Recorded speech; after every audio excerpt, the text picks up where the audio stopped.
enggak dengan melihat matahari secara langsung. Karena kita melihat matahari secara langsung kan itu malah berbahaya bagi mata. Jadi caranya gimana? Kalau di fikih nanti ini ada penjelasannya. Jadi permulaan waktu zuhur itu adalah tergelincirnya matahari dari tengah langit. Nah, caranya itu tidak dengan melihat secara langsung pada mataharinya, tetapi dengan hal-hal yang terlihat oleh kita. Maksudnya dengan melihat suatu benda gitu. Dan hal itu bisa diketahui wa yu'rafu dzalikal mail, bisa diketahui tergelincirnya matahari itu adalah dengan berpindahnya bayang-bayang pada arah wetan. Wetan itu apa? Barat ya, barat apa timur? Wetan. Ya, pokoknya tergelincirnya itu dari arah wetan ke apa?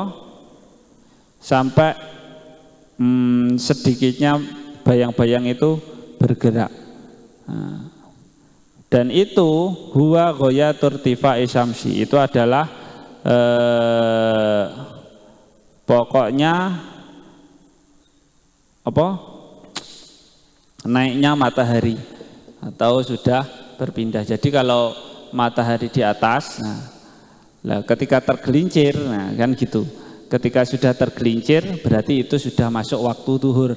Tapi ketika masih di tengah pas, kalau matahari masih di tengah pas kan bayang-bayang itu enggak terlihat.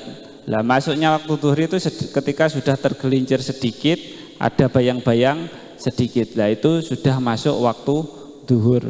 Jadi kalau belum tergelincir ya belum zuhur. Ketika kita sholat kok di tengah-tengah matahari pas, belum tergelincir, berarti kita belum boleh maksud sholat zuhur karena belum masuk. Jadi ketika sudah tergelincir sedikit, itu boleh. Baru sudah masuk waktu zuhur, dan itu kita sudah wajib untuk melakukan sholat zuhur. Tapi ketika matahari masih pas di tengah-tengah itu belum masuk waktu zuhur. Jadi harus tergelincir dulu. Makanya tapi ketika matahari masih di tengah-tengah itu enggak boleh. Kita itu kok langsung sholat itu enggak boleh, malah haram. Karena di tengah-tengah kan nanti sama seperti penyembah matahari.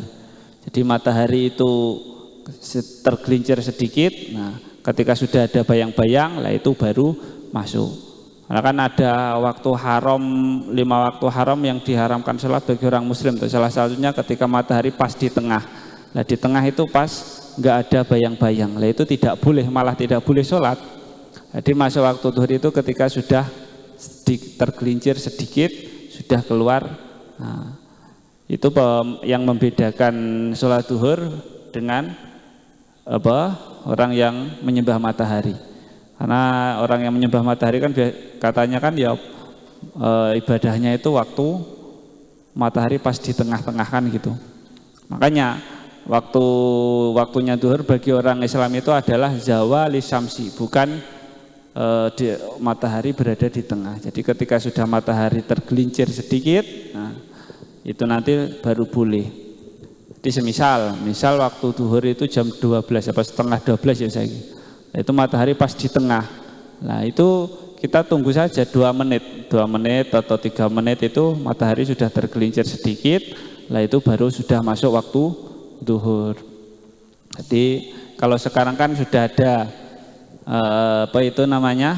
banyak aplikasi waktu sholat kan lebih enak. Tapi kalau kita pas nggak ada HP, nggak ada jam, nggak tahu waktu, caranya ya seperti itu. Waktu zuhur itu masuknya adalah ketika sudah matahari tergelincir. Caranya kita melihat adalah dengan bergesernya bayang-bayang ke arah wetan. Ketika sudah kelihatan bayang-bayang sedikit, nah itu nanti sudah masuk waktu zuhur. Nah itu adalah awal waktu zuhur. Wa akhiruhu, utawi akhirnya waktu zuhur, waktu zuhri tegese waktu zuhur iku idza sora ing dalam nalikane dadi apa dhillu kulli syai'in ayang-ayange saben-saben suwiji. Dadi iku misluhu madani syai'. ba'da ghairi dzilli zawali ing dalam sawuse tegese sakliyane ayang-ayange lingsir syek sing awal tadi. Wa dzillu utawi dzil lughatan ing dalam cara bahasane, bayang-bayang secara bahasa itu apa? Iku al asatru aling-aling. Di secara bahasa dzil atau bayang-bayang itu maknanya adalah penghalang. Takulu ngucap sapa sira ana utawi ingsun iku fi dzilli fulanin ing dalam ayang-ayange fulan. Aisitruhu tegese aling-alinge fulan. Walaisa lan ora ana apa dilu ayang-ayang iku adamu syamsi srengenge. Kama kaya ora anane srengenge, Kama kaya perkara qad yutawahamu kang teman-teman den cipta apa ma. Bal huwa balik utawi dzil iku amrun perkara wujudiyun kang bangsa wujud yakhluquhu kang dadekake ing ma ing dzil sapa Allahu Gusti Allah taala alih malur sapa Allah linafil badani krana manfaate badan wa ghairihi lan liyane badan. Nah, itu yang di bawah itu cuma penjelasan tentang dzil atau bayang-bayang secara bahasa. Jadi akhirnya waktu duhur itu adalah idza sara dzillu kulli syai'in misluhu ba'da dzilli zawal, yaitu ketika bayang-bayang sesuatu itu menyamai benda tersebut setelah tergelincir bayang-bayang yang awal tadi. Jadi ketika bayang-bayang suatu benda sudah menyamai, nah, kan seperti ini, bayang-bayangnya itu ukurannya sudah sama dan lebih sedikit setelah bayang-bayang pergerakan pertama tadi, nah, itu sudah akhir dari waktu duhur. Nah, ketika bayang-bayang sudah sama, terus ba'da dzilli zawali setelah tergelincir sedikit di awal tadi, berarti kan tambah sedikit dari ukuran benda itu sendiri. Semisal benda ini 1 meter, berarti ketika masih 1 meter itu masih waktu duhur.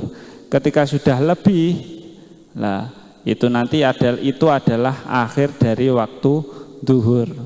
Nah, ketika sudah lebih lagi berarti masuk waktu asar. Nah, itu adalah waktu akhir dari waktu duhur.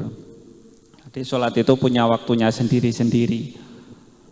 Cara penghitungannya insya Allah seperti itu. Jadi kalau kurang jelas ataupun ada yang kekeliruan dalam saya mengkaji ataupun menjelaskannya, silahkan bisa dikomen di bawah, bisa dikritik, bisa dikasih saran dan yang lainnya. Ataupun bahasanya terlalu cepat, terlalu pelan, kurang jelas, bisa dikomen untuk ke bawahnya. Ada pertanyaan? Sekarang apa nanti? Sekarang? Sudah. Ini untuk waktu asar saya lanjutkan nanti. Dari sini pembahasan tadi tentang hadas besar dan hadas kecil, hal-hal yang diharamkan dan juga masuk waktu sholat ini, dan ini masih waktu sholat duhur. Dari sini saya buka pertanyaan, silahkan 2 atau 3 pertanyaan.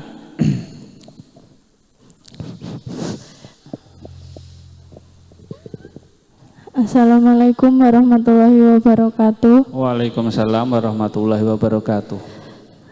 Perkenalkan, nama saya Zida dari Trenggalek, ingin bertanya Ustadz. Iya, silahkan. Apakah ada ketentuan khusus dalam Islam mengenai waktu sholat ketika terjadi gerhana matahari atau bulan? Terima kasih. Assalamualaikum warahmatullahi wabarakatuh. Waalaikumsalam warahmatullahi wabarakatuh. Nah, terima kasih. Pertanyaan pertama dari Mbak Zida dari Trenggalek ya. Jadi apakah ada ketentuan khusus bagi orang Islam ketika terjadi gerhana matahari atau gerhana bulan tentang waktu sholat? Itu apakah ada ketentuannya? Apakah nanti waktunya lebih